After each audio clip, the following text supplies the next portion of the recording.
Of all the people and nations in the world, Yah Elohim chose Israel as a personal treasure, as it is written in the book of Psalms. For Yah has chosen Jacob for himself, Israel for his own special treasure. So much did Yah love the people of Israel that he led them out of Egypt with all manner of signs and wonders and made a special covenant with them. If the people of Israel had kept that covenant, they would have remained a peculiar treasure to Yah throughout all time and would never have suffered the curses that came with it. The particulars of that covenant are covered in Exodus chapters 20 to 23, and they include the Ten Commandments as well as other instructions and regulations from Yah.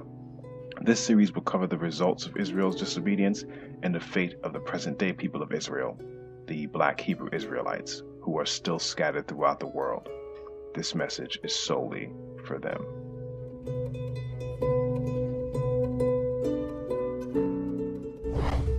Then Yah instructed Moses, "Come up here to me and bring along Aaron, Nadab, Abihu, and 70 of Israel's elders. All of you must worship from a distance. Only Moses is allowed to come near to Yah. The others must not come near, and none of the other people are allowed to climb up the mountain with him." Then Moses went down to the people and repeated all the instructions and regulations Yah had given him. All the people answered with one voice, "We will do everything Yah has commanded." Then Moses carefully wrote down all Yah's instructions. Early the next morning, Moses got up and built an altar at the foot of the mountain. He also set up 12 pillars, one for each of the 12 tribes of Israel. Then he sent some of the young Israelite men to present burnt offerings and to sacrifice bulls as peace offerings to Yah. Moses drained half the blood from these animals into basins. The other half he splattered against the altar. Then he took the book of the covenant and read it aloud to the people. Again they all responded, "We will do everything Yah has commanded. We will obey."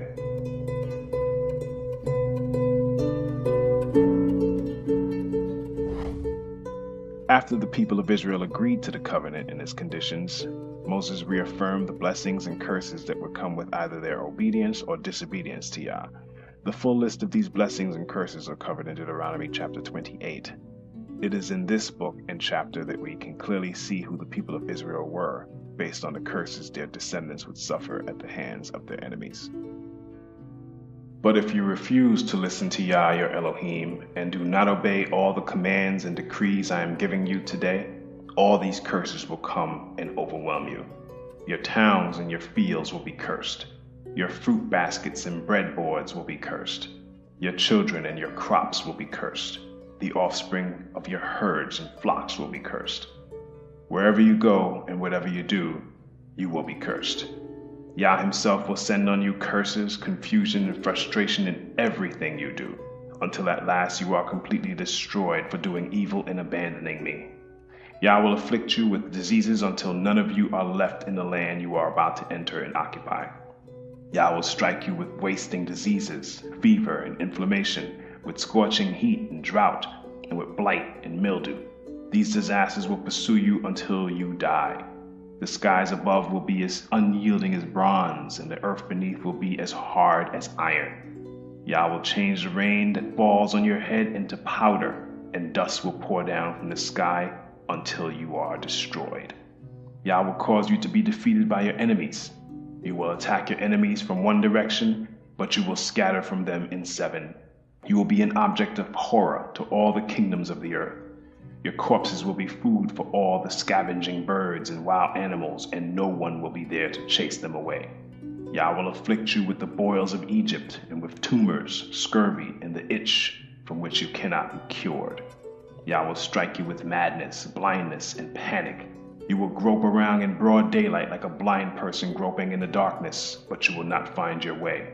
You will be oppressed and robbed continually, and no one will come to save you. You will be engaged to a woman, but another man will sleep with her. You will build a house, but someone else will live in it. You will plant a vineyard, but you will never enjoy its fruit.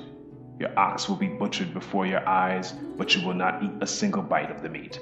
Your donkey will be taken from you, never to be returned.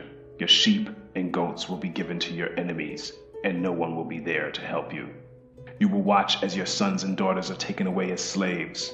Your heart will break for them, but you won't be able to help them. A foreign nation you have never heard about will eat the crops you work so hard to grow. You will suffer under constant oppression and harsh treatment. You will go mad because of all the tragedy you see around you. Yah will cover your knees and legs with incurable boils. In fact, you will be covered from head to foot. Yah will exile you and your king to a nation unknown to you and your ancestors. There in exile you will worship deities of wood and stone. You will become an object of horror, ridicule, and mockery among all the nations to which Yah sends you. You will plant much, but harvest little, for locusts will eat your crops. You will plant vineyards and care for them, but you will not drink the wine or eat the grapes, for worms will destroy the vines. You will grow olive trees throughout your land, but you will never use the olive oil, for the fruit will drop before it ripens. You will have sons and daughters, but you will lose them, for they will be led away into captivity. Swarms of insects will destroy your trees and crops. The foreigners living among you will become stronger and stronger, while you become weaker and weaker. They will lend money to you, but you will not lend to them. They will be the head, and you will be the tail. If you refuse to listen to Yah your Elohim and to obey the commands and decrees he has given you, all these curses will pursue and overtake you until you are destroyed. The horrors will serve as a sign and warning among you and your descendants forever. If you do not serve Yah your Elohim with joy and enthusiasm for the abundant benefits you have received, you will serve your enemies whom Yah will send against you. You will be left hungry, thirsty, naked, and lacking in everything. Yah will put an iron yoke on your neck, oppressing you harshly until he has destroyed you. Yah will bring a distant nation against you from the end of the earth, and it will swoop down on you like a vulture. It is a nation whose language you do not understand, a fierce and heartless nation that shows no respect for the old and no pity for the young. Its armies will devour your livestock and crops, and you will be destroyed. They will leave you no grain, new wine, olive oil, calves, or lambs, and you will starve to death. They will attack your cities until the fortified walls in your land, the walls you trusted to protect you, are knocked down. They will attack all the towns in the land Yah your Elohim has given you. The siege and terrible distress of the enemy's attack will be so severe that you will eat the flesh of your own sons and daughters whom Yah your Elohim has given you. The most tender-hearted man among you will have no compassion for his own brother, his beloved wife, and his surviving children. He will refuse to share with them the flesh he is devouring, the flesh of one of his own children, because he has nothing else to eat during the siege and terrible distress that your enemy will inflict on all your towns. The most tender and delicate woman among you, so delicate she would not so much as touch the ground with her foot, will be selfish toward her husband she loves and toward her own son or daughter. She will hide from them the afterbirth and the new baby she has born, so that she herself can secretly eat them. She will have nothing else to eat during the siege and terrible distress that your enemy will inflict on all your towns. If you refuse to obey all the words of instruction that are written in this book, and if you do not fear the glorious and awesome name of Yah your Elohim, then Yah will overwhelm you and your children with indescribable plagues. These plagues will be intense and without relief, making you miserable and unbearably sick. He will afflict you with all the diseases of Egypt that you feared so much, and you will have no relief. Yah will afflict you with every sickness and plague there is, even those not mentioned in this book of instruction, until you are destroyed. Though you become as numerous as the stars in the sky, few of you will be left because you would not listen to Yah your Elohim. Just as Yah has found great pleasure in causing you to prosper and multiply, Yah will find pleasure in destroying you. You will be torn from the land you are about to enter and occupy, for Yah will scatter you among all the nations from one end of the earth to the other. There you will worship foreign deities that neither you nor your ancestors have known, deities made of wood and stone. There among those nations you will find no peace or place to rest, and Yah will cause your heart to tremble, your eyesight to fail, and your soul to despair. Your life will constantly hang in the balance. You will live night and day in fear, unsure if you will survive. In the morning you will say, "If only it were night," and in the evening you will say, "If only it were morning," for you will be terrified by the awful horrors you see around you. Then Yah will send you back to Egypt in ships, to a destination I promised you would never see again. There you will offer to sell yourselves to your enemies as slaves, but no one will buy or redeem you.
Given the long list of preceding curses mentioned in Deuteronomy chapter 28, one might ask, how are these curses still with the people of Israel today if the covenant was done away with?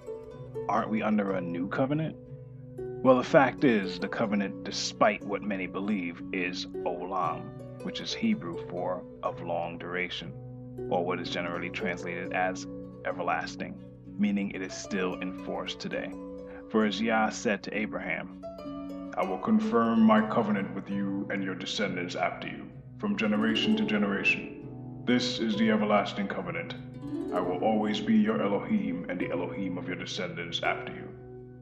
Moses actually said this much to the people of Israel following the address that included the long list of curses. Therefore, obey the terms of this covenant so that you will prosper in everything you do. All of you, tribal leaders, elders, officers, all the men of Israel are standing today in the presence of Yah, your Elohim. Your little ones and your wives are with you, as well as the foreigners living among you who chop your wood and carry your water. You are standing here today to enter into the covenant of Yah, your Elohim. Yah is making this covenant, including the curses. By entering into the covenant today, he will establish you as his people and confirm that he is your Elohim, just as he promised you, as he swore to your ancestors Abraham, Isaac, and Jacob. But you are not the only ones with whom I am making this covenant with his curses. I am making this covenant both with you, who stand here today in the presence of Yah, our Elohim, and also with the future generations who are not standing here today.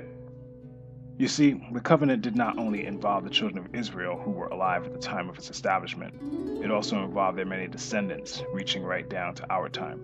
And it is because our ancestors broke this covenant that the curses mentioned in Deuteronomy chapter 28 have persisted to this day. And it is the reason the children of Israel were scattered among the nations. But let's take a closer look at the cause of these curses and our being scattered abroad. The people refused to enter the pleasant land, for they wouldn't believe his promise to care for them. Instead, they grumbled in their tents and refused to obey Yah. Therefore, he solemnly swore that he would kill them in the wilderness, that he would scatter their descendants among the nations, exiling them to distant lands. Then our ancestors joined in the worship of Baal at Peor. They even ate sacrifices offered to the dead. They angered Yah with all these things, so a plague broke out among them. But Phinehas had the courage to intervene, and the plague was stopped. So he has been regarded as a righteous man ever since that time. At Meribah, too, they angered Yah, causing Moses serious trouble. They made Moses angry, and he spoke foolishly. Israel failed to destroy the nations in the land as Yah had commanded them. Instead, they mingled among the pagans and adopted their evil customs. They worshipped their idols, which led to their downfall. Are we not doing this very same thing today? We are not to do as the heathen nations do. As it is written, do not fall into the trap of following their customs and worshiping their deities. And in 2 Kings we read, they rejected his decrees and the covenant he had made with their ancestors, and they despised all his warnings. They worshipped worthless idols, so they became worthless themselves. They followed the example of the nations around them, disobeying Yah's command not to imitate them. Again, we are not to be like the heathen nations. We are to be a peculiar treasure to him. But getting back to Psalm 106, they even sacrificed their sons and their daughters to the demons. They shed innocent blood, the blood of their sons and daughters. By sacrificing them to the idols of Canaan, they polluted the land with murder. They defiled themselves by their evil deeds, and their love of idols was adultery in Yah's sight. That is why Yah's anger burned against his people, and he abhorred his own special possession. He handed them over to the pagan nations, and they were ruled by those who hated them. Their enemies crushed them and brought them under their cruel power. Again and again he rescued them, but they chose to rebel against him, and they were finally destroyed by their sin. Even so, he pitied them in their distress and listened to their cries. He remembered his covenant with them and relented because of his unfailing love. He even caused their captors to treat them with kindness. Yah has unfailing love for Israel. He even knows that our exile will result in a remnant among us turning back to him. But I will let a few of my people escape destruction, and they will be scattered among the nations of the world. Then, when they are exiled among the nations, They will remember me. They will recognize how hurt I am by their unfaithful hearts and lustful eyes that long for their idols. Then at last they will hate themselves for their detestable sins. In that day, the remnant left in Israel, the survivors in the house of Jacob, will no longer depend on allies who seek to destroy them, but they will faithfully trust Yah, the pure one of Israel. A remnant will return. Yes, the remnant of Jacob will return to the mighty Elohim. But though the people of Israel are as numerous as the sand of the seashore, only a remnant of them will return. Yah has rightly decided to destroy his people. Yes, Yah of heaven's armies, has already decided to destroy the entire land. All this being said, many claim that Yah no longer cares for anyone being actual descendants of Israel nowadays. That if you have an abiding faith in Yeshua and keep his commandments, that is all that is required to be a part of Israel. Well, that would nullify the term descendant, and there are many genealogies in the scriptures and messianic writings that show how much Yah does consider actual lineage. Even the 144,000 are comprised of 12,000 from each tribe. If lineage and true descent from Israel does not matter, then why all this talk of a remnant of those people returning? As for Gentile lineage, while he cares nothing for the nations? No, for all the nations of the world are but a drop in the bucket. They are nothing more than dust on the scales. The nations of the world are worth nothing to him. In his eyes they count for less than nothing, mere emptiness and froth. Believing Gentiles, however, are quite another matter. In the book of Psalms we read, I will count Egypt and Babylon among those who know me, also Philistia and Tyre and even distant Ethiopia. They have all become citizens of Jerusalem. Regarding Jerusalem, it will be said, everyone enjoys the rights of citizenship there, and the Most High will personally bless this city. When Yah registers the nations, he will say, they have all become citizens of Jerusalem. Yeshua himself adds to this equation. When dealing with a believing Roman officer, a Gentile, we read this account in the book of Matthew. When Yeshua returned to Capernaum, a Roman officer came and pleaded with him. Master, my young servant lies in bed, paralyzed and in terrible pain. Yeshua said, I will come and heal him. But the officer said, Master, I am not worthy to have you come into my home.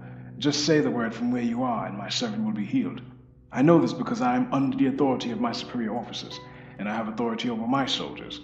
I only need to say, go, and they go, or come, and they come. And if I say to my slaves, do this, they do it. When Yeshua heard this, he was amazed. Turning to those who were following him, he said, I tell you the truth, I haven't seen faith like this in all Israel. And I tell you this, that many Gentiles will come from all over the world, from east and west, and sit down with Abraham, Isaac, and Jacob at the feast in the kingdom of heaven. But many Israelites, those for whom the kingdom was prepared, will be thrown into outer darkness, where there will be weeping and gnashing of teeth. Then Yeshua said to the Roman officer, Go back home, because you believed it has happened. And the young servant was healed that same hour. Yeshua says the kingdom was prepared for Israel, but that believing Gentiles would experience it. This is crucial to understand. Israel is Israel, and the Gentile nations are the Gentile nations. They are not one and the same. But even Gentiles will enjoy and experience the kingdom, while many Israelites will not. You see, being a true descendant of Israel does not mean one is automatically granted entrance into the kingdom. Many Israelites will be cast into outer darkness for the very reasons our ancestors brought this curse on us. That said, being a true descendant of Israel is vastly important, and Yah says that some of us will come to appreciate this heritage. But now, listen to me, Jacob my servant, Israel my chosen one. Yah who made you and helps you says, Do not be afraid, O Jacob my servant, O dear Israel my chosen one. For I will pour out water to quench your thirst and to irrigate your parched fields, and I will pour out my spirit on your descendants, and my blessing on your children. They will thrive like watered grass, like willows on a riverbank. Some will proudly claim, I belong to Yah. Others will say, I am a descendant of Jacob. Some will write Yah's name on their hands and will name themselves by the name of Israel.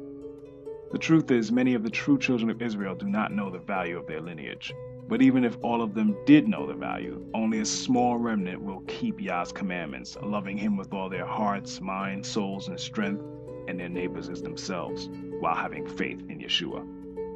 But the gateway to life is very narrow, and the road is difficult, and only a few ever find it.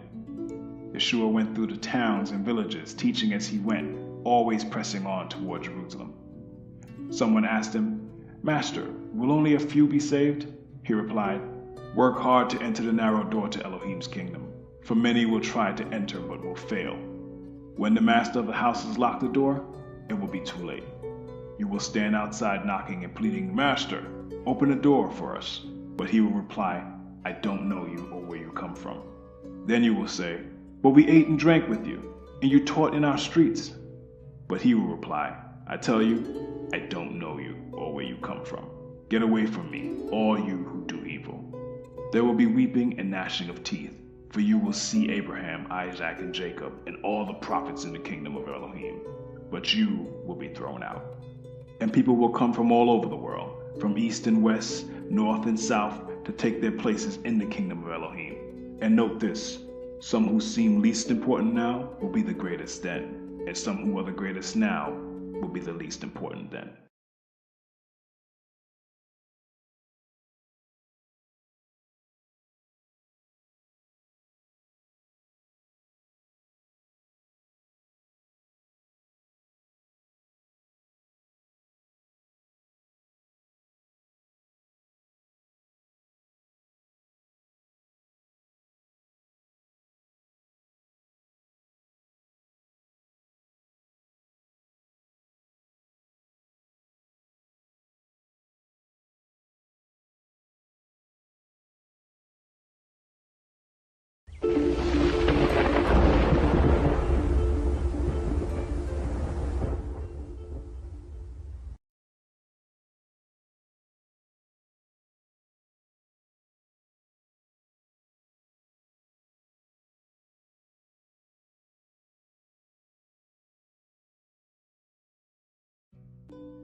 As stated in the previous video, the original covenant that Yah made with the people of Israel, our ancestors, is still in force today. We are still to keep the laws, regulations, decrees, and instructions our forefathers agreed to.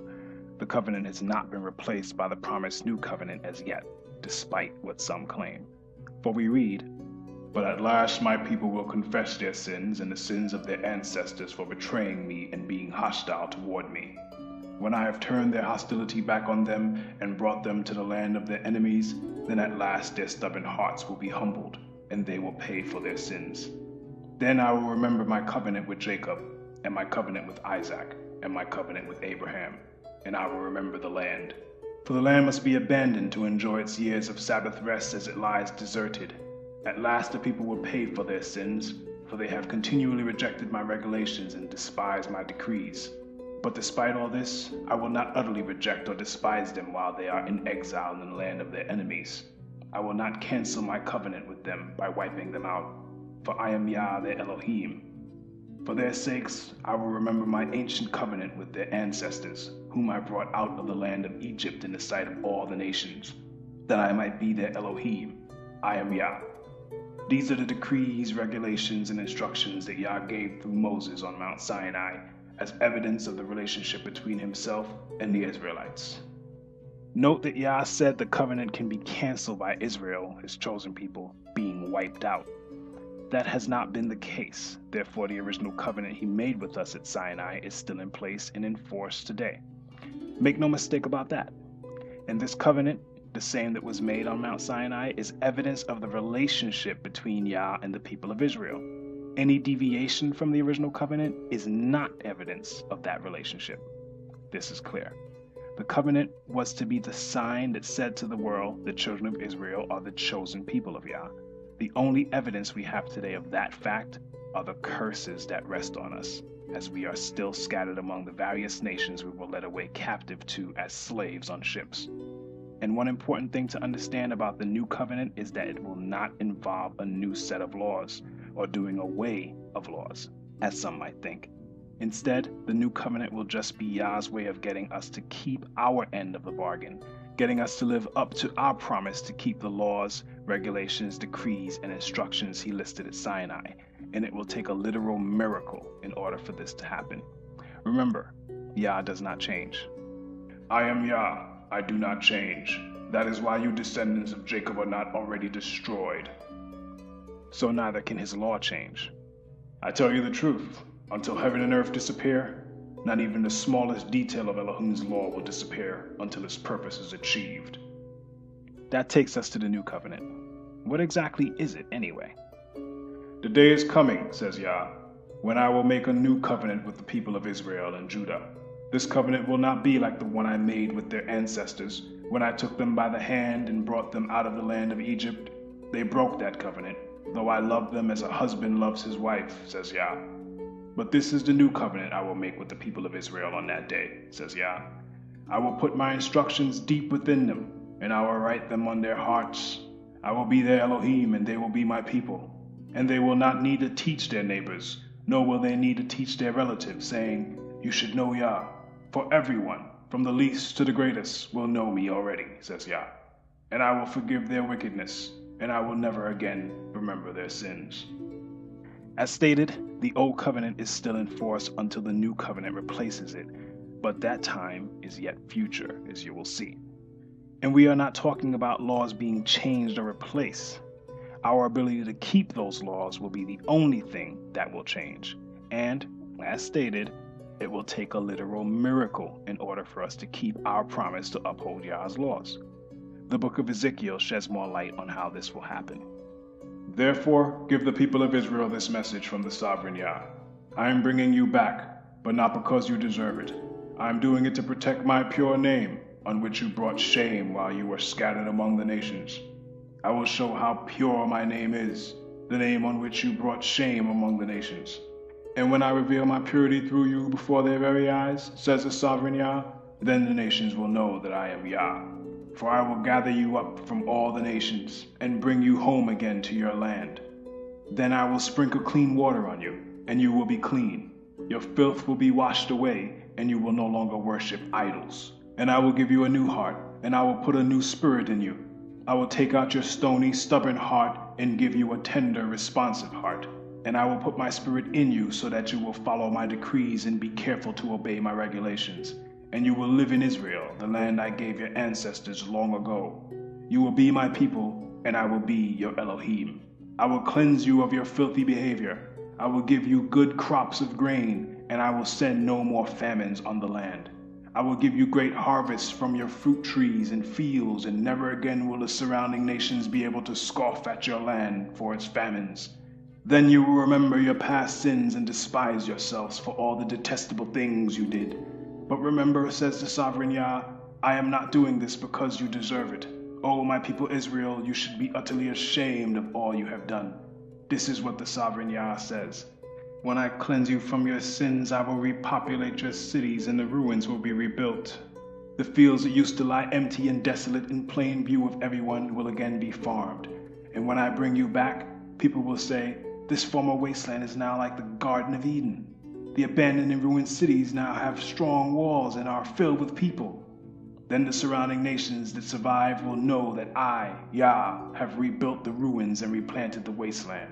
For I, Yah, have spoken, and I will do what I say. This is what the sovereign Yah says. I am ready to hear Israel's prayers and to increase their numbers like a flock. They will be as numerous as the sacred flocks that fill Jerusalem's streets at the time of her festivals. The ruined cities will be crowded with people once more, and everyone will know that I am Yah. Again, this miraculous event is yet future, and it will take place following the prophesied regathering of Israel. I will strengthen Judah and save Israel. I will restore them because of my compassion. It will be as though I had never rejected them, for I am Yah the Elohim who will hear their cries. The people of Israel will become like mighty warriors, and their hearts will be made happy as if by wine. Their children too will see it and be glad. Their hearts will rejoice in Yah. When I whistle to them, they will come running, for I have redeemed them. From the few who are left, they will grow as numerous as they were before. Though I have scattered them like seeds among the nations, they will still remember me in distant lands. They and their children will survive and return again to Israel. I will bring them back from Egypt and gather them from Assyria. I will resettle them in Gilead and Lebanon until there is no more room for them at all. They will pass safely through the sea of distress, for the waves of the sea will be held back, and the waters of the Nile will dry up. The pride of Assyria will be crushed, and the rule of Egypt will end. By my power I will make my people strong, and by my authority they will go wherever they wish. I, Yah, have spoken.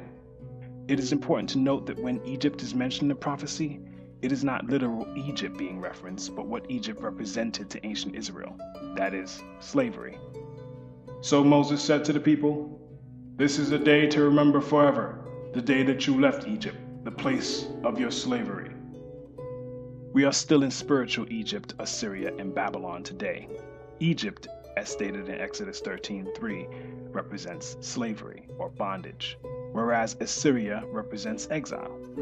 At that time, the king of Assyria exiled the Israelites to Assyria and placed them in colonies in Halah, along the banks of the Habor River in Gozan, and in the cities of the Medes. And Babylon represents captivity. Nebuchadnezzar led King Jehoiakim away as a captive to Babylon, along with the queen mother, his wives and officials, and all Jerusalem's elite. Prophecies of Israel's regathering abound in Scripture. As for the timing of the regathering, which will take place just before the new covenant is established, we are told, "Someday, O Israel, I will gather you. I will gather the remnant who are left. I will bring you together again like sheep in a pen, like a flock in its pasture. Yes, your land will again be filled with noisy crowds.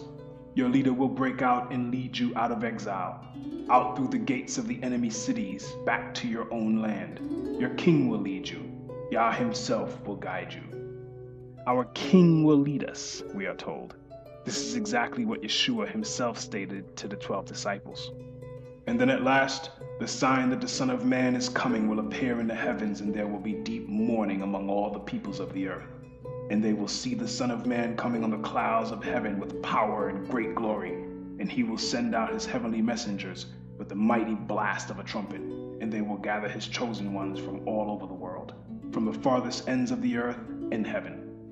And again he said, "But when the Son of Man comes in his glory, and all the heavenly messengers with him, then he will sit upon his glorious throne. All the nations will be gathered in his presence, and he will separate the people as a shepherd separates the sheep from the goats. He will place the sheep at his right hand and the goats at his left. Then the king will say to those on his right, 'Come, you who are blessed by my Father, inherit the kingdom prepared for you from the creation of the world.'" And this he said to coincide with the words of the prophet Ezekiel. "For this is what the sovereign Yah says, I myself will search and find my sheep. I will be like a shepherd looking for his scattered flock. I will find my sheep and rescue them from all the places where they were scattered on that dark and cloudy day. I will bring them back home to their own land of Israel from among the peoples and nations. I will feed them on the mountains of Israel and by the rivers and in all the places where people live. Yes, I will give them good pasture land on the high hills of Israel. There they will lie down in pleasant places and feed in the lush pastures of the hills. I myself will tend my sheep and give them a place to lie down in peace, says the sovereign Yah. I will search for my lost ones who strayed away, and I will bring them safely home again. I will bandage the injured and strengthen the weak, but I will destroy those who are fat and powerful. I will feed them, yes, feed them justice. And as for you, my flock, this is what the sovereign Yah says to his people. I will judge between one animal of the flock and another, separating the sheep from the goats." So what does all this prove? Well, for one thing, it tells us that Israel has not been regathered as yet, because that will only happen when Yeshua returns. We also know that we are not currently under the new covenant, because that will be established after we have been regathered. We also know how the covenant was broken, which resulted in our being scattered as slaves and the curses being poured out on us as a people. But where are we now? What is our purpose as a scattered flock? While the answers to these questions won't be given in full in this video, look for many answers in future videos. But I can say this, the healing will only begin if and when we begin to obey Yah. We must not be like our rebellious ancestors. Rather, we are to live up to the following. In the future, when you experience all these blessings and curses I have listed for you, and when you are living among the nations to which Yah your Elohim has exiled you, take to heart all these instructions. If at that time you and your children return to Yah your Elohim, and if you obey with all your heart and all your soul all the commands I have given you today, then Yah your Elohim will restore your fortunes. He will have mercy on you and gather you back from all the nations where he has scattered you. Even though you are banished to the ends of the earth, Yah your Elohim will gather you from there and bring you back again. Yah your Elohim will return you to the land that belonged to your ancestors, and you will possess that land again. Then he will make you even more prosperous and numerous than your ancestors. Yah your Elohim will change your heart and the hearts of all your descendants, so that you will love him with all your heart and soul, and so you may live. Yah your Elohim will inflict all these curses on your enemies and on those who hate and persecute you. Then you will again obey Yah and keep all his commands that I am giving you today. Yah your Elohim will then make you successful in everything you do. He will give you many children and numerous livestock, and he will cause your fields to produce abundant harvests, for Yah will again delight in being good to you as he was to your ancestors. Yah your Elohim will delight in you if you obey his voice and keep the commands and decrees written in this book of instruction, and if you turn to Yah your Elohim with all your heart and soul.